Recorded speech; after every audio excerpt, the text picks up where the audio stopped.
going to turn it back over to Charisse. All right, thank you, Chris, so much for making sure that everybody understands what the dynamics of being a webinar are. And I want to introduce our two presenters for the AB86 Consortia Rebuilding Adult Education webinar. We are delighted to have Donna Burns, who's the Dean at Mount San Antonio College, with us this afternoon, and Dr. Bob Harper, who's the Director of Campbell Adult and Community Education.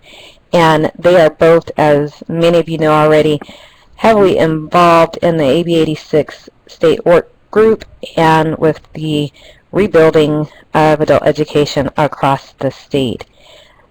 Today, they're going to be helping you to learn about some foundational updates around AB86 and the implementation progress, about planning that's happening at the regional level across the state, and the future planning of adult education.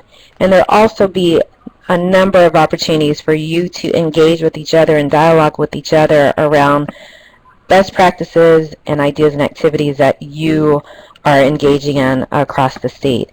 And there will be some time at the end of this webinar, a little bit of time for some general Q&A that you might have on issues that may not be addressed and that we might look to include in a future webinar for you.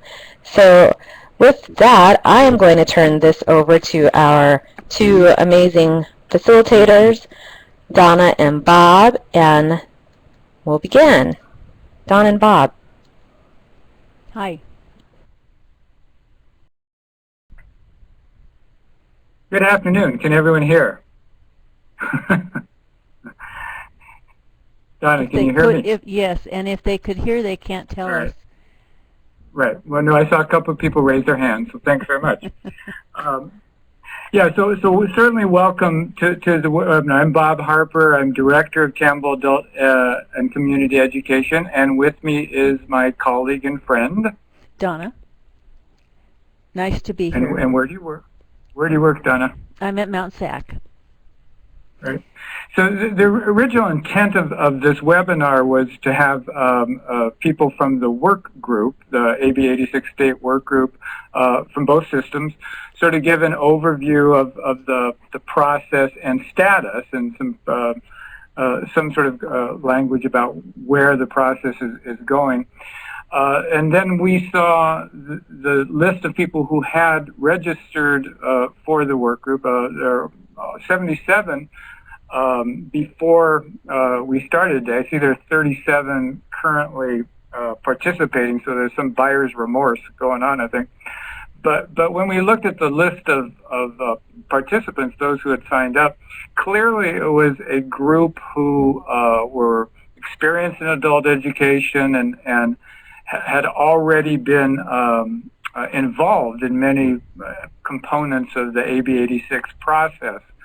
So we have this presentation, which is in fact sort of a general overview of AB86 planning process and kind of the intent and where it's going in the status report. But perhaps more importantly, we've structured it so there are several places where you ask questions and you contribute comments and information, and you can hear each other, because I think the knowledge base among the participants in the webinar here is high, and I think that's the intent, is to give you an opportunity to ask some questions. And if the questions aren't answered, again, remember that we're capturing this information both for the state work group and then possibly for the next CalPro webinar on AB86 as well. And so we want to start by asking you about your expectations for today. What would you like addressed? And so Bob is going to click the chat one. There we go.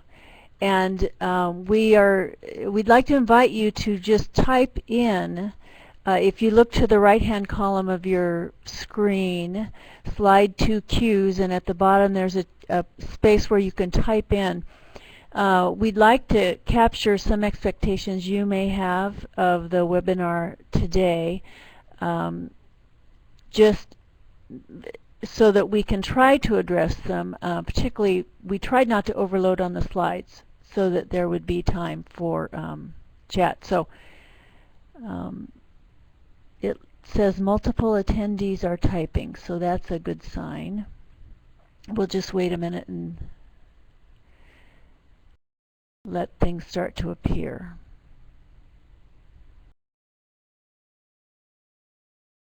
And again, you can even either press return for it to go up, or press the little dialog icon on the right-hand side. Okay, so updates on AB 86, pointers, FYIs, okay.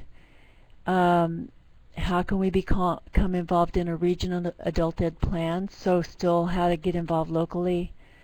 How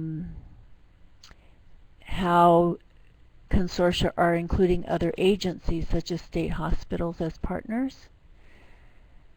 Where we should be in the planning process, I think that we'll get to a little bit. Coordination up and down the state. Interesting to know how other regions are progressing. Insight on capturing data from both entities and telling a story. I love that, telling a story. That's a lot of what this is about. This AB 86 grant is about us being able to tell our story collectively as two systems trying to address the needs of adult learners. New info. Statewide progress. AB 86 timeline. Okay, Wayne, we're going to speak to your comment a little bit. Where we stand today and changes being considered. Terry, I'll answer that very quickly. Changes are in the works to try to make them easier and more workable. And Friday's webinar on AB 86 on the AB 86 site is going to address changes in those tables. Okay, clarifying roles and gathering info from outside, like partners who are doing programs.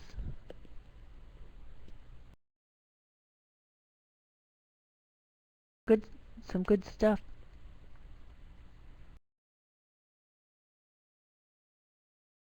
Okay, so a couple of questions on partner involvement, and nonprofits can be involved. They would be partners.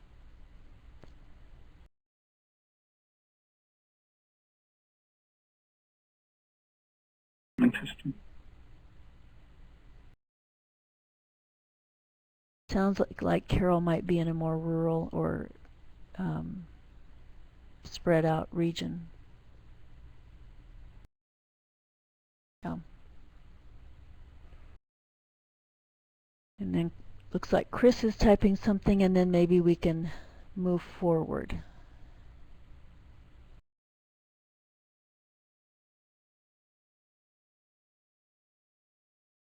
Going to leave some of those questions up for a little while. We may. So again, it's all being recorded. Certainly, some of that information we'll take back to the work group and use it to help answer some questions today, or plan the next webinar either through CalPro. Just as an aside again, so everyone knows, I presume that at the AB 86 website there are multiple webinars that have been archived. And some of these questions are addressed in some of those webinars as well. So just the overview that legislation was passed last spring that directed the Community College Chancellor and the Superintendent of the California Department of Education to jointly work to provide and support a 2-year planning and implementation process, funds being delivered to regional consortia around the state of community college districts and school districts for the purposes of developing these regional plans to better serve the educational needs of adults in the regional, in the consortium's region.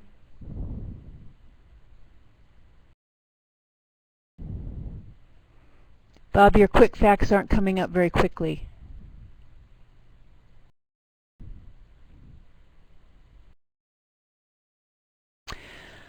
All right, and then just a quick overview. The members are the districts. Within the boundaries of a community college district, the unified school districts and the community college districts are required as members, and then regionally you may decide to include other adult ed providers as partners, and those would be things like nonprofits, CBOs, WIBs, and so forth.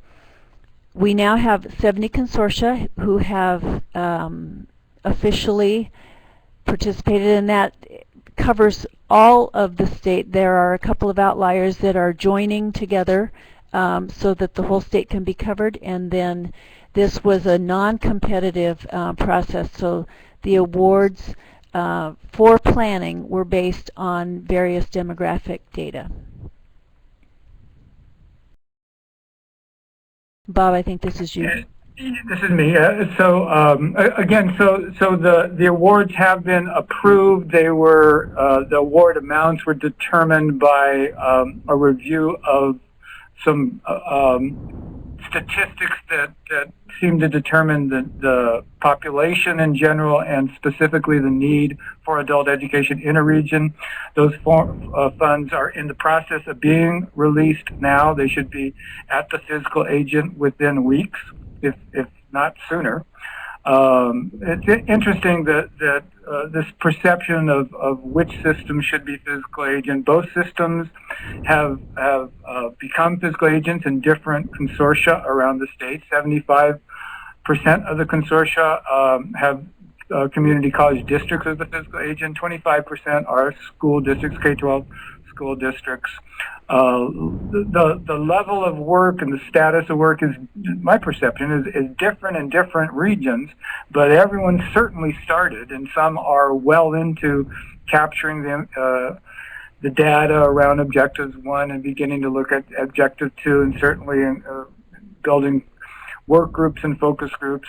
The first report that the state work group was directed to produce for the legislature has been submitted. It's on the AB 86 website to download. Forget how many pages it is, but it has lots of information about what are the consortia, how much money went to the different regions, and sort of a summary of the status of the process so far.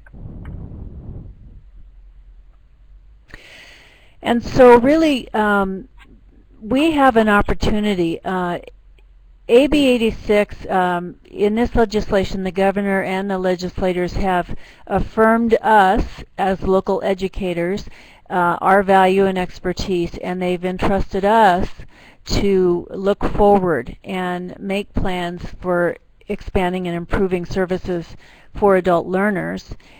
And they've challenged us to think regionally and work collaboratively rather than in smaller silos.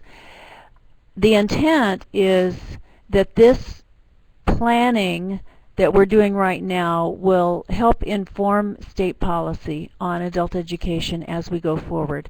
And there is a timeline thing involved that Bob will speak to a bit later. But the good news is that this is an opportunity that we have to really take seriously what the future might look like on behalf of adult learners, working together as two systems and thinking about regional needs. So it's very exciting. Yeah, so one of the many benefits that I see is that adult education is a topic that is very visible. And lots of people are paying attention to us in ways that hasn't been true in the past several years, certainly. Yeah, just to review very briefly again, the instructional programs that AB 86 addresses are elementary and basic skills classes required for high school diploma or equivalency certificate. Terms I'm hearing from policy in the community college is pre-collegiate, right, Donna? That has some meaning in the college system. Classes for immigrants, ESL, citizenship, and workforce prep.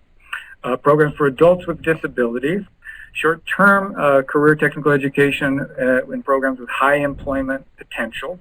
That has some resonance from Ed Code for some of us old-timers. And programs for apprentices that is sort of both big A and small A, the formal apprentices programs and other programs that are pre-vocational, preparing for a career pathway.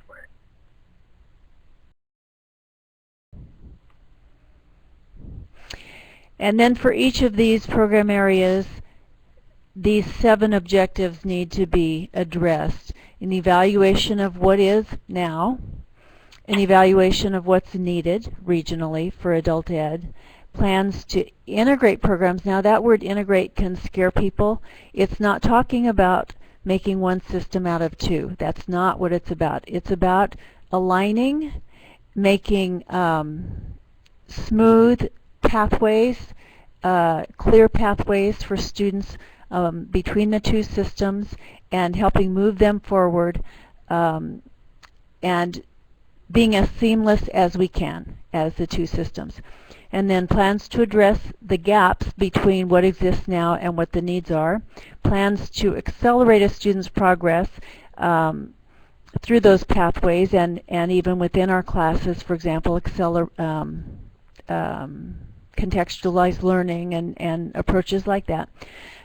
Plans to collaborate on providing professional development, and plans to leveraging existing regional structures such as WIBs and other support structures.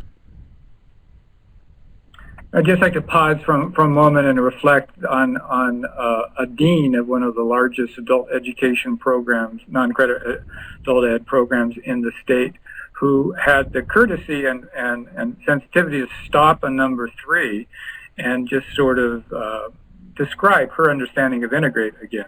So that it's been extremely gratifying at the state level, the state work group, to work with these colleagues who, I mean, we really are beginning to understand each other's grounded reality and appreciate the strengths of both systems and see that these 7 objectives really can accomplish something brand new for students.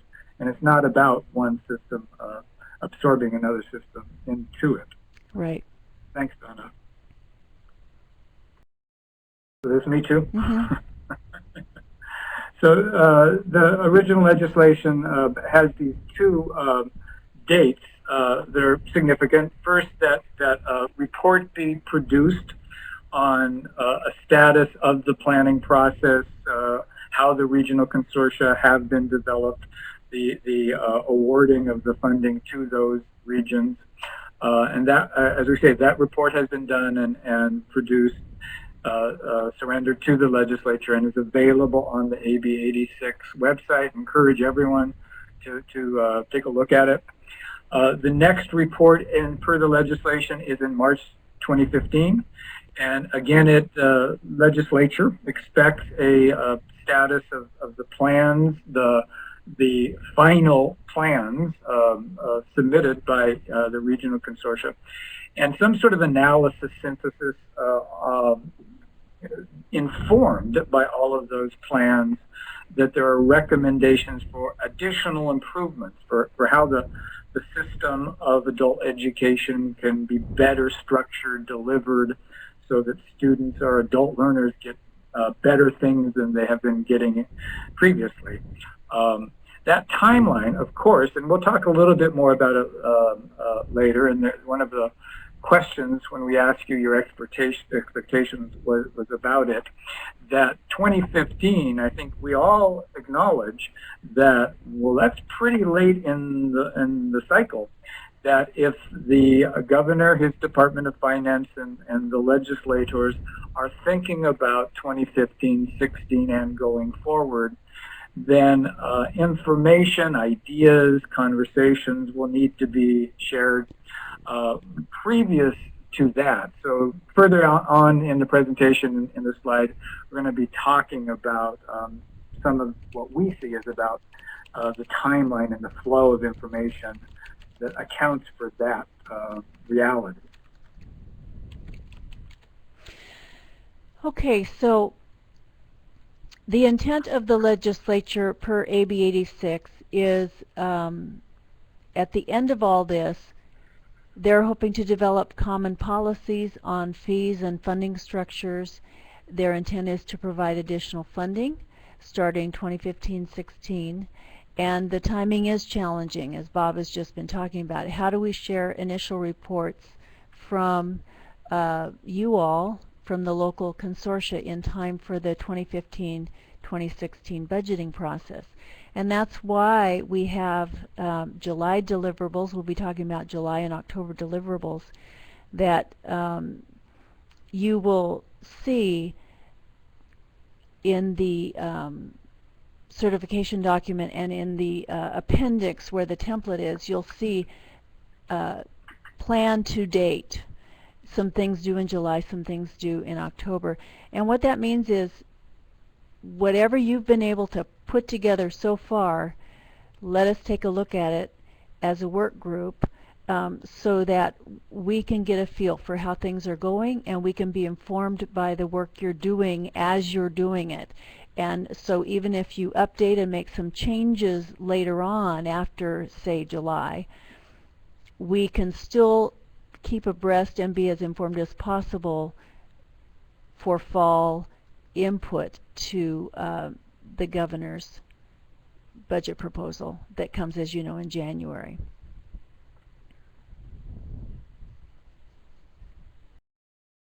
So here we'll pose a question to you again. That you see the chat on the right.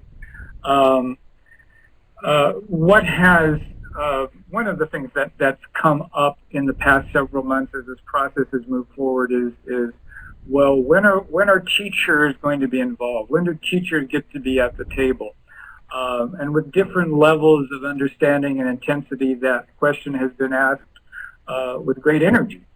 The state work group, acknowledging that, had the opportunity a couple weeks ago to invite representatives from teachers associations, from the state, the two main unions, the Academic Senate, CCAE, to meet with the state work group to just review the process and talk about teacher involvement.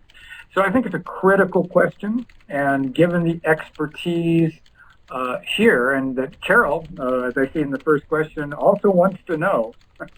So we don't want questions about, well, how can they be involved? We want you to tell us what you're doing locally, what ideas you have. How are you including teachers in the work in your consortium, or how might they be included? And we'll just stop and wait for the experts here who are participating to sort of respond.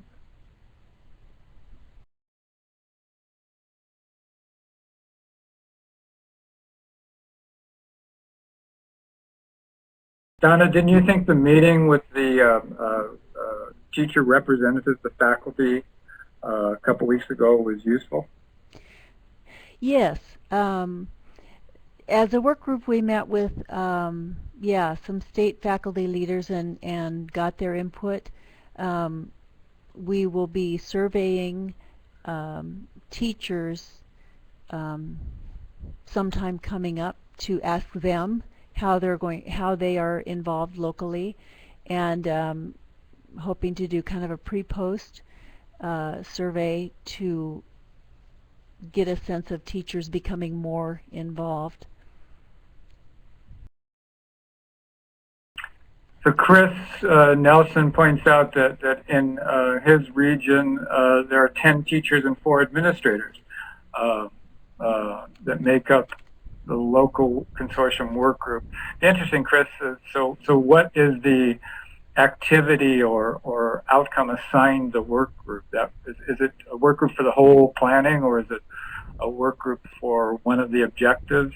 I think certainly one, or what I've heard from several regions, is that there are work groups being formed, either addressing the objectives, one of the 7 objectives, or that includes faculty from both systems in the program areas, ESL, for example.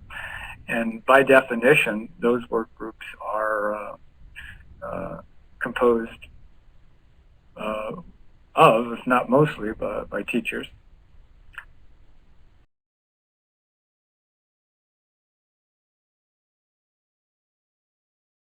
So it looks like there's a few responses here saying that there's kind of a leadership group of some sort, and then there's organization into task groups that are addressing the 5 program areas.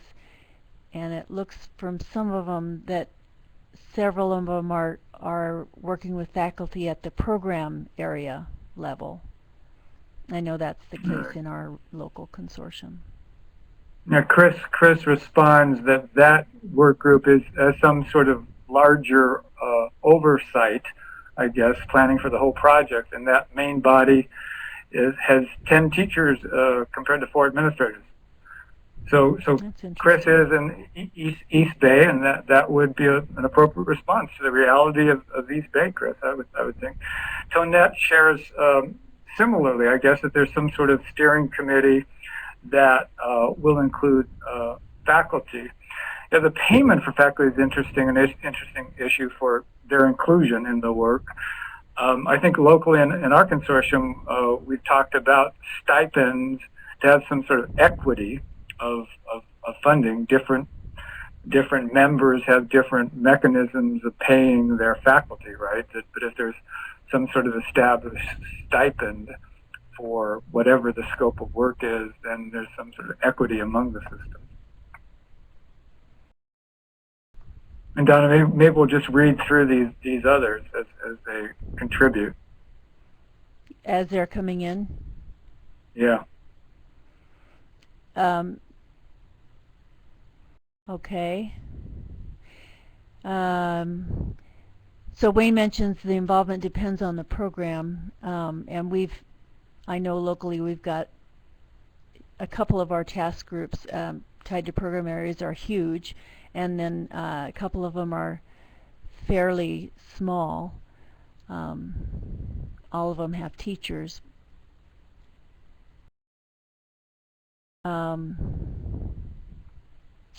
So it looks like there's different places in the timeline as well. I would encourage all of us to be moving forward as soon as possible to actually having teachers and staff and administrators working together to address the July deliverables, because it's really coming up close when you think about collecting data, gathering it, trying to put it into one plan to date. So if teachers aren't involved yet, I'd like to just encourage you to start out and get them involved at the program levels. Yeah, I think, and Bill Betancourt comments what many are or what teachers, certainly faculty, says that so some critical work has been gone on so far, and with some perception that teachers haven't had as central a role. So I reinforce what Donna just said. I think it's really important to we all know that teachers will be centrally involved in the assessment and the planning. And since we know that and we've structured how that might happen, I think we need to communicate that clearly with as many people as possible. I think one of the takeaways from today's webinar, I would presume, is things are moving quickly. They need to move quickly, and part of that pace is to really begin to engage teachers and other stakeholders now, soon in the process. Susan mentions that they have 3 hubs. She's in a gigantic region, and the adult ed teachers have attended, but community college faculty haven't been attending our local hub. And that is a concern. Of course, I don't know your local situation, but if you haven't already tried to reach out to the academic senates of the local colleges, that might be one avenue to pursue. Right. Okay, so shall we guess move ahead or move on? Yeah. Again, all of this is being typed in, is being saved, is recorded, right? So as we move on, we'll leave that chat window open for now, but we'll move on to the next slide, which I believe is Donna. No? No, it's you. Is it Sure? me? Oh, I'm No, sorry, no, it is me. That's It all is right. me. That's all right. All right, so deliverables due July 31st. Of the 7 objectives, 3 of them we would like as a work group to see how you're doing and to sort of get you jumping in with both feet. So the first is identification of current program area offerings in both systems. What are you doing in each of those 5 program areas, and what is it costing you? So there's a data table and there's some narrative, and again these are in the template that is Appendix C in the certification of eligibility document. And then objective 2, identification of your adult ed needs in your region. So what are you doing, what are the needs, and then number 4, don't ask me why it's not number 3, but it's number 4, identification of the gaps between the need and what's being done and what it would cost to fill them. Now, we've had questions, it's a very natural question to say, well, we don't know how much is available, so we can't tell you what it'll cost. This is more of kind of a zero-base approach conceptually. If you really had the money, what would it reasonably cost to do a reasonable job to address the adult ed needs in your region? And again, it's planned to date, doesn't have to be perfect. It's whatever you've done to that point. And then we can see if, which regions might need some technical assistance and that sort of thing. Just a comment that we continue to get some rich input from that previous question about how to include teachers. And the order of the objectives 1, 2, and 4, it was because Donna decided that the gap should be number 4. We couldn't figure it out at the time, but she sort of insisted. So we're going to open another chat, and again, all of this rich response in these other chats are being saved for multiple purposes. I mean, as members of the work group, we're certainly going to absorb that and take it back to the work group, but also that as CalPro thinks about its next webinar on AB 86. So the next question is, and you may have been started in the previous chat, but so the work's begun. 70 regions around the state are convening adult educators from the 2 systems and other partners with different degrees of involvement in different regions. And so the work's begun. What are you finding out? What are you discovering so far? What are things that are critical that you need? And again, we'll just wait for you to begin commenting, and we'll make sort of desultory comments as we read them. Susanna says we need clarification of the objectives. Donna, what do you think about that? Well, it's interesting from a state perspective. I think we have found that different approaches to organizing have worked in different regions, and yet certain themes have emerged a little bit from my unscientific observation. One would be that there's been the formation generally of a central leadership team of some sort, and obviously shared leadership is a high value in this whole process. There's been obviously the need for faculty to be involved, but not only faculty, particularly since we're so heavy on adjuncts system-wide. We need a combination of faculty and administrators.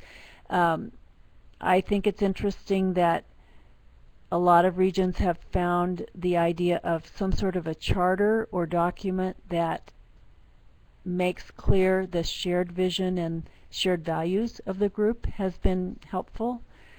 So it's been interesting to see some of these things emerge in different regions without them consulting with each other. It just seems to be emerging as people form and figure out how to work together.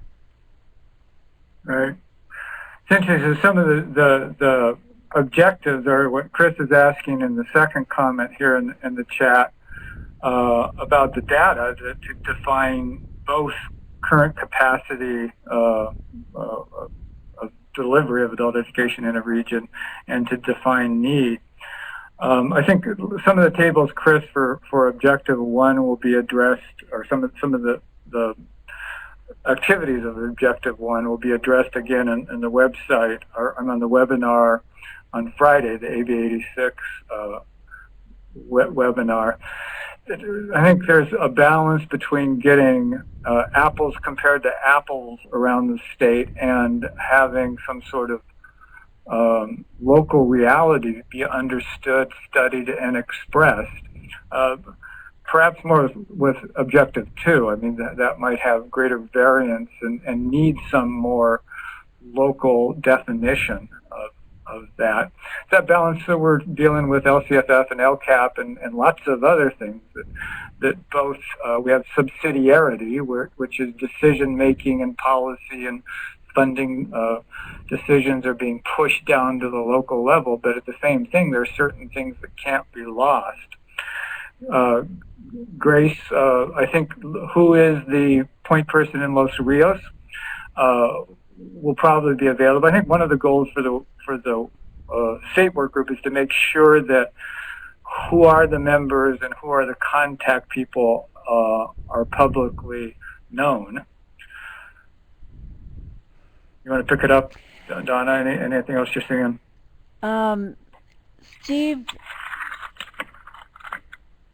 Steve mentioned need to better understand how each system works and so forth, and absolutely that's part of what this whole planning grant is about, is as we work together regionally between two systems, in our planning, these differences, some of them are cultural, some of them are structural, some of them are legislative differences, are going to emerge as we work together on forming plans.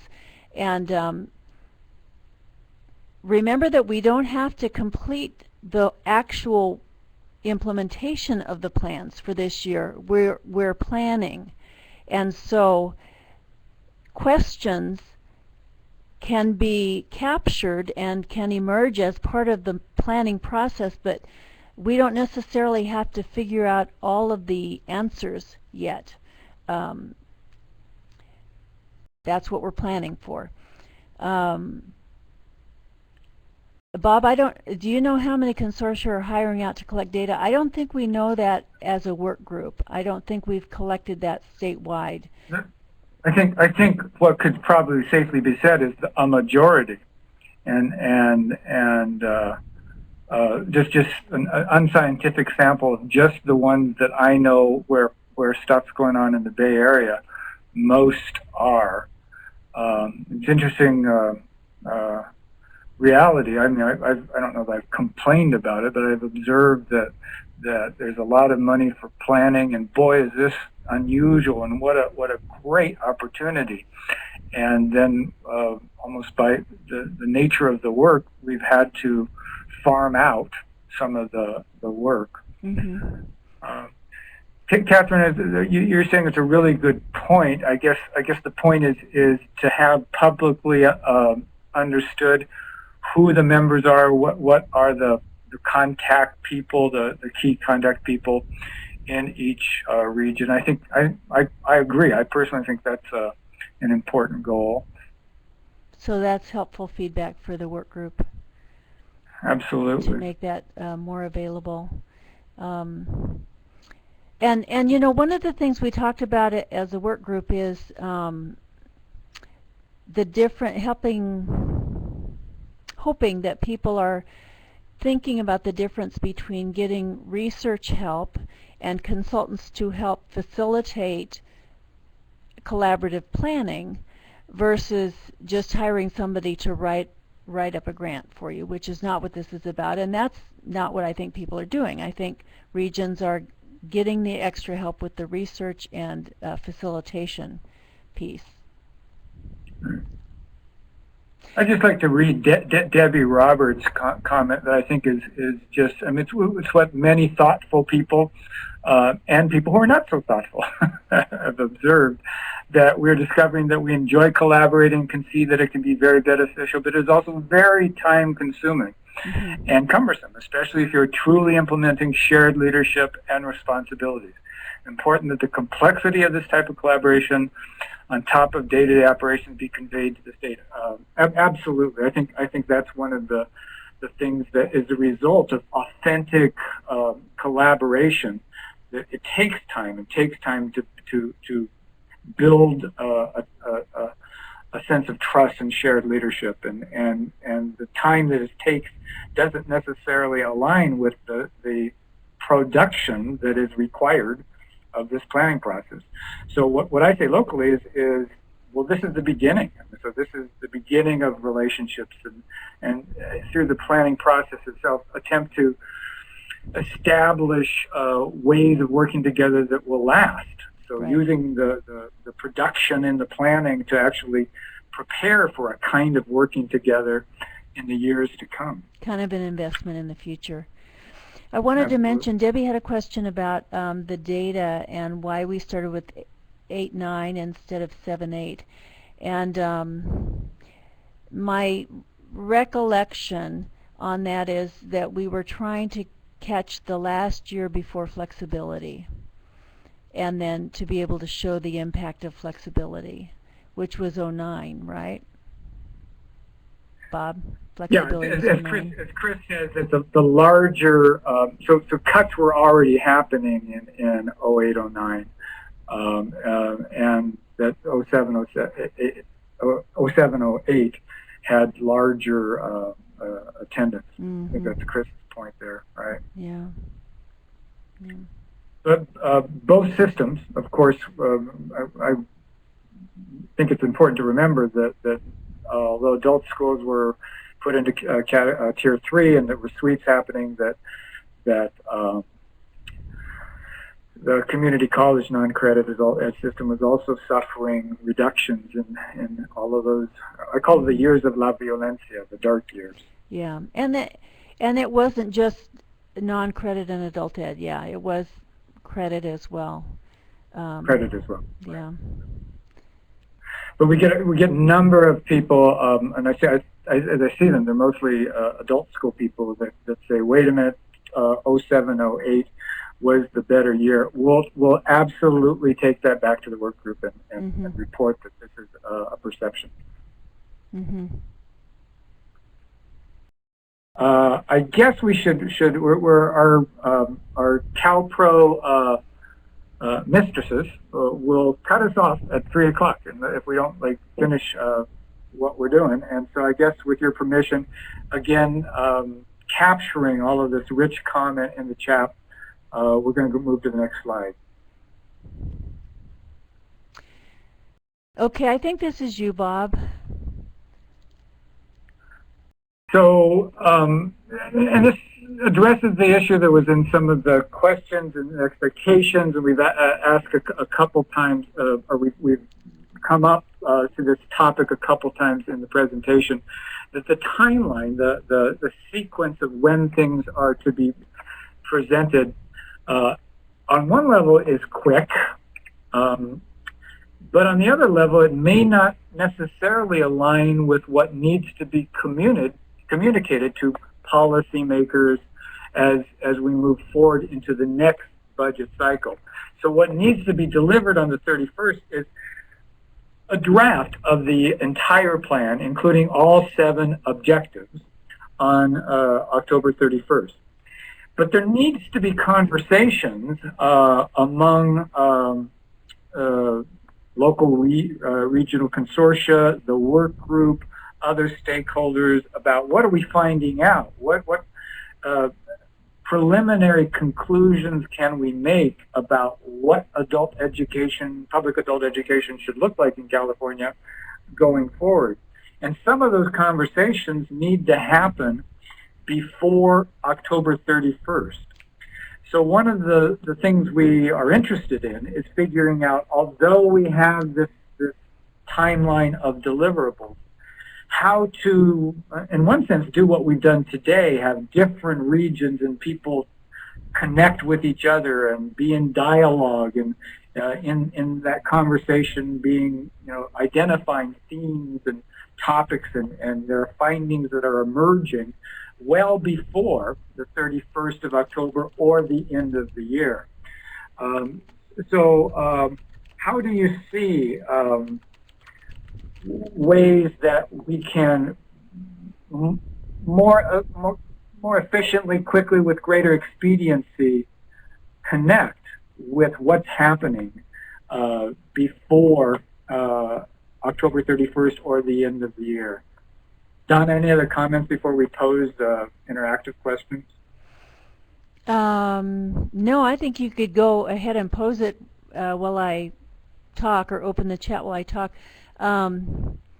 Yeah, for example, would it be helpful in some way to have some sort of a routinely scheduled forum or discussion board, maybe hosted through the AB86 website, where people can thematically share ideas, something like that. I'm just throwing out an idea. Another idea is that there might be some convening of key people from the different consortia that come together, not dissimilar to like the town halls that happened last fall, but now they're key people in each consortium that get together and share findings of what's happening in each region, people and then trying having to head that up the also, work. yeah, and exactly, and having that sort of monitored, understood by the work group, so that we're not waiting for these deliverables. We have a better sense of what you're finding out. That's kind of what Steve Curiel is getting to in his comment as well. Right. And while we're talking about this, Chris Nelson asked a question earlier in the expectations part about CalPro fitting into professional development as we go forward. And I think it's Objective 5 that talks about plans for professional development, particularly in some key areas like alignment and acceleration. And Objective 6. It's Objective 6, Donna, and I was actually going to respond to that question at the end when it was turned back over to us, but since you brought it up, I'll jump in now if that's okay, and let those who are on the webinar know that CalPro currently does offer a number of PD offerings that are really relevant to the work and the goals of the consortia, and those are hopefully areas that you would consider including as you're working on your consortia planning. And we are currently in discussions with CDE about how we can best support your regional consortia, especially again around Objective 6. So we are planning to have another follow-up webinar and you'll have an opportunity to share some feedback and ideas for that towards the end of this session. But one of the areas that we plan to focus on with the future webinar is actually the use of CalPro to help you address Objective 6. And then, thank you.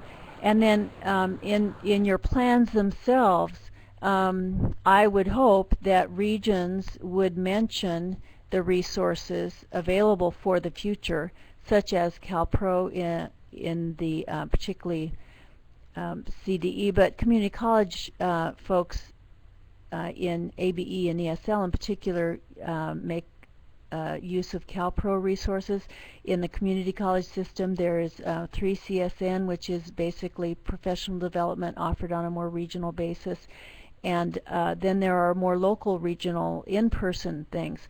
All of this should be reflected. I would recommend that you reflect these things in your plans as you write them up, and mention CalPro and these other resources, that you intend to use them as we move forward, and let the legislators see that if they dive into the details of the local regions. And the idea is the rich thinking that occurs in one consortium could well be shared with another consortium as they're developing their own plans as well. I mean, CalPro and other sort of central institutions could be conduits of that. But then the other question we have here posed is how can the local consortia, what's being found out locally, be understood statewide? Mm-hmm. I see from Debbie again that recommendation or expressed need to have a list of contacts. So when I want to find out what's going on in Alaska, isn't that part of the consortium? So there's a contact that I can call and ask questions. Bob, The jokes. we're being reminded that there's 5 minutes left. And we're at the end. So we've captured information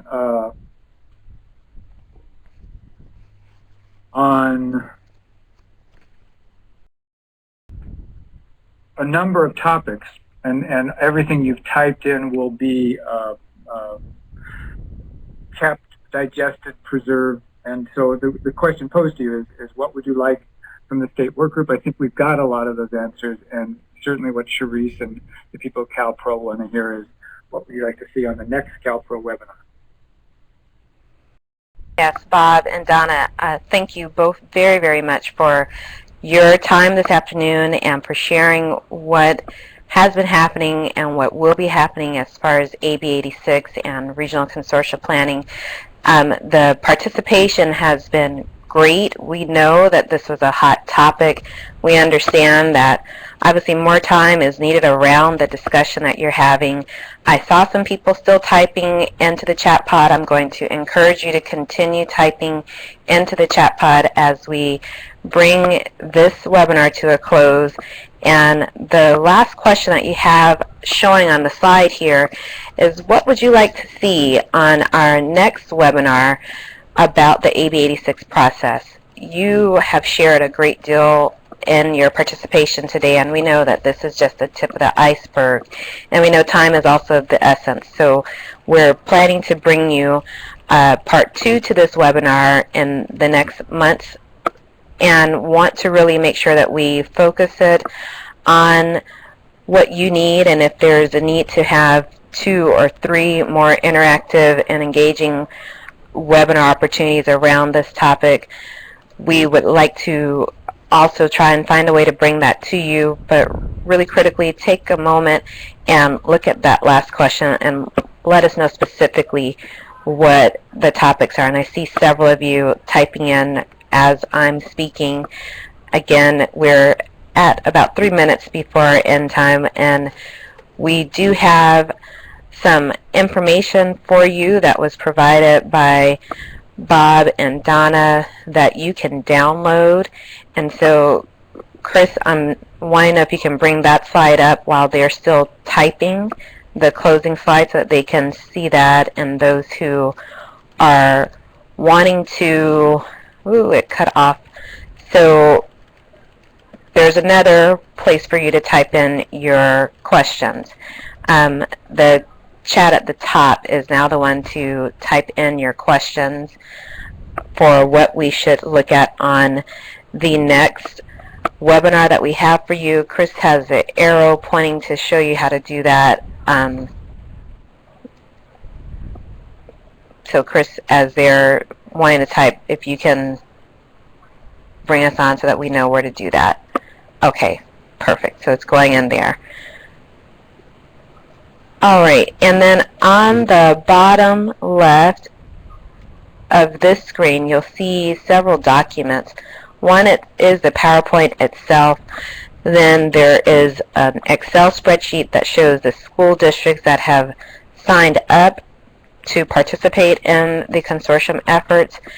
You will have a handout on AB 86 and the awards handout on the consortia funding for AB 86 along with that. So those documents are available for you, and if you want to save those, then it asks you to click on the file and save it. And then we also have a link that we would like you to open up to give us feedback on today's webinar. You'll see that in the bottom right corner. So if you could fill that out before you are done. We want to hear your feedback, and again, we want to make sure that when we offer our next AB 86 webinar that we're addressing what your needs are.